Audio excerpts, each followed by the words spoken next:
Sa aking mga kabata,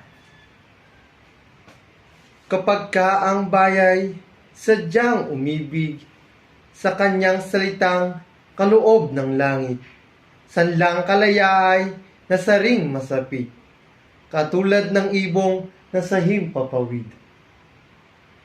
Sapagkat ang salita'y isang kahatulan, sa bayan sa nayot mga kaharian, at ang isang tao'y katulad kabagay ng alinmang likha noong kalayaan, ang hindi magmahal sa sariling salita, mahigit sa hayop at malansang isda, kaya ang marapat pagyamaning kusa,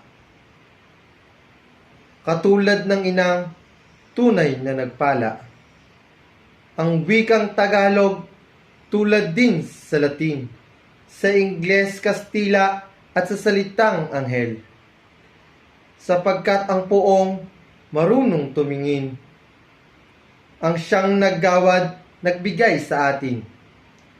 Ang ating salita'y huwad din sa iba, na may alpabeto at sariling letra,